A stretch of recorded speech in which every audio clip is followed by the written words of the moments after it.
суроо болуп калбасын. Азык түлүк буудайды биз өзүбүздү 23 күз 24 камсыз кылабыз толугу менен. Бизге 870 000 тонна азыктык буудай, сапаттуу азыктык буудай керек. Аны өндүрөбүз.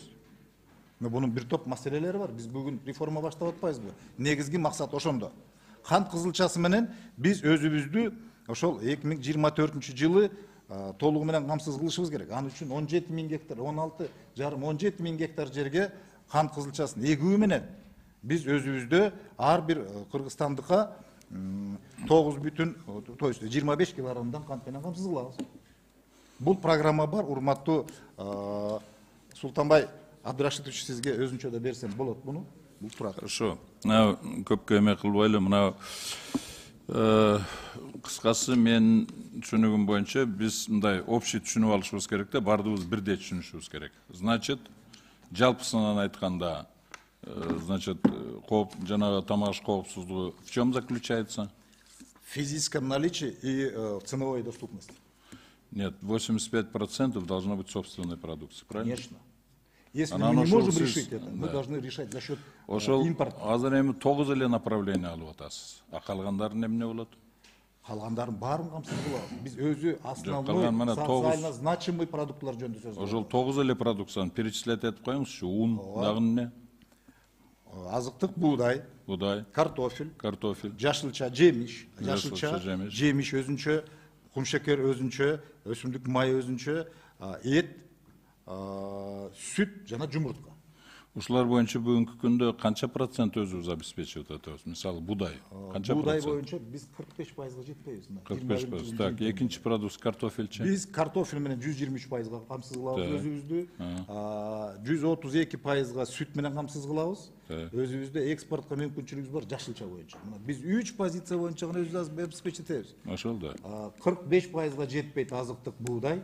Мына быйылкы жылдын жыйынтыгы менен 50%га жетпей калдык кумшекер боюнча. Биз 20%га жетпеген өсүмдүк майын өндүрөбүз өзүбүздө. Ошол дагы 9 55% өндүрөбүз. Ал бардыгы түшүнүктүү эле. 9% боюнча, 9 продукция боюнча канча жылда ошону 100% 85-ке чыгарабыз? Мен айттым го, 24-жыл менен, азыр айттым го буга чейин. 24-жыл менен биз кумшекер менен азыктык буудай менен камсыз кылабыз. Эгерде сиздер бизди колдоп турсаңыздар. Калганы эмне болот, ошону айтыңызчы. Калганын кантип обеспечить этебиз? Бир ушул эле 9 позиция менен питаться этпейт да эл. Бул эми айткандай, честно говоря, жанагы минимальный потребный жанагы организмге полноценный питаниеге да жетпейт да бул. Биз калгандарын эмне кылабыз? 9-га калган баарын киргизип атабыз. Биздин Кыргызстанда өндүрүлгөн продукциянын баардыгын толук камсыз кылабыз деп аракет кылып атабыз бүгүнкү күндө. Мунун ичинде мына бал дагы бар. Мунун ичинде балык нети дагы бар. Мунун ичинде фасоль дагы бар. Ушулардын ар бири боюнча биз программаларын иштеп чыгып, ошого камсыз кылуу жолдорун баарын иштеп чыгып. Жок, аракет кылабыз дегениңиз түшүнүктүү, колдон келишинче иштейбиз дегенде эле болот. Жок, биз азыр эми мына конкретный план барбы, цифромен утвержденный, жылың мындай болот, жылың мындай болот. Пагадан расписанный бар. Ар бири боюнча. Мына мен сизге айтып коеюн, биз балык менен өзүбүздүн кыргызстандыктарды Кудайым буйрса 24-жылдын жыйынтыгы менен камсыз кылабыз. Кыргызстандын орточо кыргызстандык 9,3 килограмм балык жеш керек. Физиологиялык норма, медиктер эсептеп чыккан. Биз өткөн жылдын жыйынтыгы менен, мына өткөн жылдын жыйынтыгы менен 10.500 тонна балык өндүрдүк. Эми айтып коеюн мен тактап. Сиздерге маалымат үчүн. 20-жылы Кыргызстанга 17,5 миллион штук оплодотворен икра кирген. Ошондо биз 10 миңден ашык өндүрдүк. Ал эми 21-жылы 104 миллион икра кирди. 6 эсе көп кирди. Значит, биз келечекте 6 эсе көп балык алабыз. Аскар Сапарбекович, одним словом я понял так. Только по 9 позициям. Нет. Калгандары жөнүндө вообще программаңарда жок экен, четкий бир эме деле жок. Финансирование жок, источник финансирования жок, эчтеке жок. Балык боюнча толук программабыз бар, департамент директору. Калгандарын сиздер мына айтышыңыздар боюнча все будем закупать деп атасыздар. Все будем закупать деп атасыздар. Анан кийин мен антип айткан жокмун. Ал эмени чыгаргандан кийин жок. Мен точно айтып атам. Аскар Сапарбекович. Анан дальше ал жерде эмелери бар да. Токтоп коелучу могу жерде. Мага министр катары Bir minut berip koyuңуз. Мен кайрада тактап айтып коеюн. 2026 жылга биз бардык позициялар боюнча 100%га чыгабыз. Анын ичинде күмөн жараткан бир эле суумай калды. Балыкты дагы мына 2 жылдын ичинде бизге керектүү көлөмгө чыгабыз.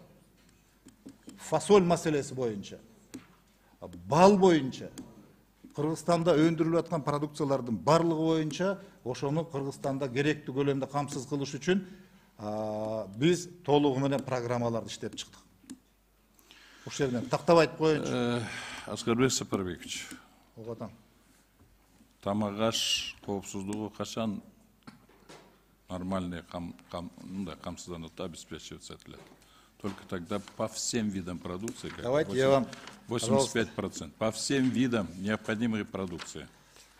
Мен сизге Продовольственная окуп продукция. коеюнчу. Сиз мана өзүңүз эле айтып атасыз. Не надо мне ничего читать. Вы айтып атасыз мана 9 эле позиция боюнча дейт. Все, 24 жылга чейин. Это не дело вообще-то, честно говоря. Нужно системно составлять по всем видам продукции. Если вы пришли сюда свою программу, значит, долгосрочно, по всем видам надо составлять. А вот такие вот бияка, деп отдельно кылганыңыз, это всего лишь бизнес, это коммерция всего лишь. Это не государственная программа. Понимаете, в чем дело? И это все еще совершенно не подтверждено никакими финансовыми программами, финансовыми схемами, механизмами. У вас нету. Вот только вы говорите, мунча бөлүндү. Ну, например, мына эмеге ирригация үйрөнсө мени 1,5 миллиард сом бөлүн. А достаточно ли это? Анан кийин муну сиздер сатып алып атпасыздарбы? Сатып алып атасыздар да. Мы же свои же не производим. Эң сонун айттыңыз. Мы не производим. Бизде проблема ушунда. Биз бүгүнкү күндө 85% урматтуу депутаттар, 85% үрөн эчтеке жарабаган үрөн өндүрөт Кыргызстанда. Бүгүнкү күндө биздин Кыргызстанда 1%га жетпеген асыл тукум мал өндүрөбүз. Калгандардын баары 1,5 литрден 1000 литрген сүт бербеген уйлар. 3 жаштык букаларыңыз 200 килограммдан эт бербейт. Кайран кыргыздар ошо убара болуп жүрөт дыйкандарыбыз. Бүгүнкү күндө канча үрөн чарба бар, канча асыл тукум чарба бар? Бүгүнкү жылдын башында 2021 жылдын башына 137 үрөн чарба бар эле. Хоть один факт можете привести, чтобы он первый высококачественный 137 дыйканча үрөнчүлүк чарба бар эле. Министрдин буйругу менен мониторинг өткөзүлүп 96 үрөн чарба калды. 41 үрөн чарбага статусунан ажыраттык биз. Эмне үчүн? Себеби алардын астына койгон талаптарга жооп бербеген үчүн. Бир, экинчи, 269 асыл тукум чарба бар эле. Бүгүнкү күндө 108 чарба калды.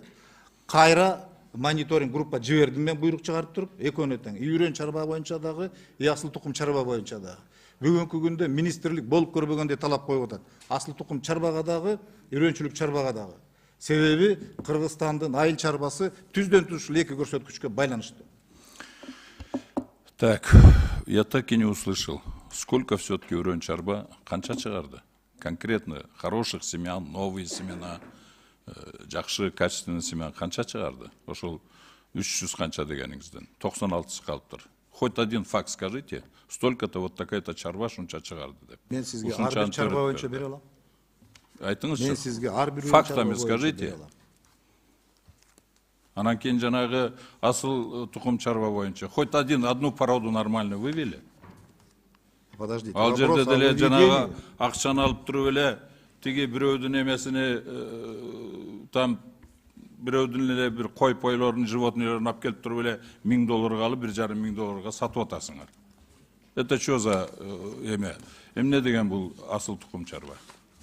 Это же бизнес обыкновенный, это же коммерция. Там купил, здесь продал. А өзүбүз качан өндүрөбүз? Где программа развития? Академия наук менен бирге иштейсиңерби? Ошонун финансовый схемасы бар, банковская система, как его обеспечивать? Где финансовая программа? Источники где? Механизмы где реализация этой финансовой? Каякта бул бардыгы? Кандай анан жанагы эмелер менен кайсы научный эмелер менен на какой основе делаете? Научный эме барбы бир? Группа барбы ошонун үстүнөн иштеген? Кто финансирует эту науку? Нет уже ничего системного. Сиз суроо бериңиз, мен жооп берейин. Давайте. Өзүңүз сурооңузга өзүңүз жооп бербеңиз да. Мен жооп берейин сиздин суроого. Биринчиден, сиз айтып аткан кой 1978 жылдан бери элдик селекция менен келип, жыйынтыгында 33 со автор.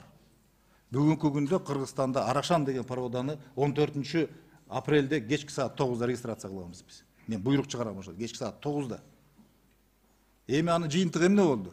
Бүгүнкү күндө Өзбекстандын дагы, Казакстандын дагы Арашан заводдору келип, мына бу жерде, мына байын көрдүңүздөр, Facebook'a чыкты.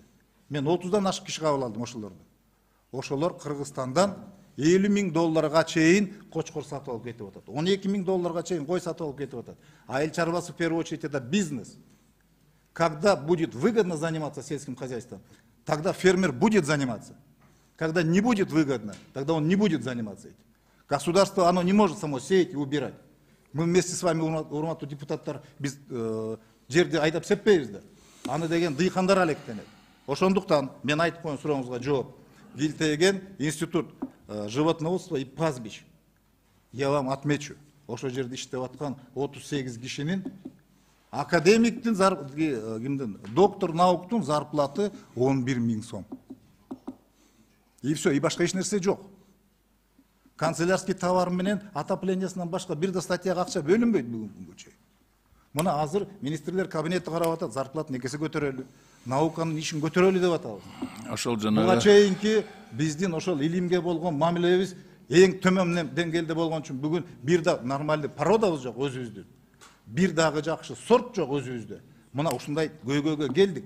Ошон үчүн Айыл чарба министрлиги конкреттүү кадамдарды көрсөткөн биздин реформалык программаны иштеп чыгып, ана сиздерге сунуштап атабыз.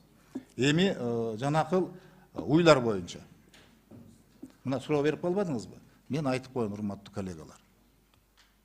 1987 жылы Аманкан Батырбекович, сиз да эми жана ошол маселе боюнча сүйлөшүп калбадыкпы?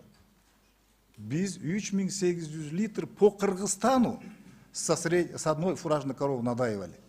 Бүгүнкү күндө 1,5 литр байкош кыргыз айылда жашаган. Ошого убара болгон кыргыз кайран. Аманкан Батырбекович, процедураны. Мого суроо бергенде дагы, жооп бергенде да кыска нуска жооп беришсе да, айыл чарбанын беркисин айтып бериштин кажети жок бул жерде. Конкреттен суроо берип, жооп алсак, анткени бул жакта канча суроо талаптар турат, отура беребиз. Конкретный берген суроо, конкретный жооп жок. Аяктан, бияктан сүйлөп эле тудасында кылып туруп эле, аяктан, бияктан эле сүйлөп атасыз. Бирөөсүнө да алган жокмун, конкретно. Бирөөсүнө да алган жокмун. Бирөөсүнө да алган жокмун. Одни это заливание одно.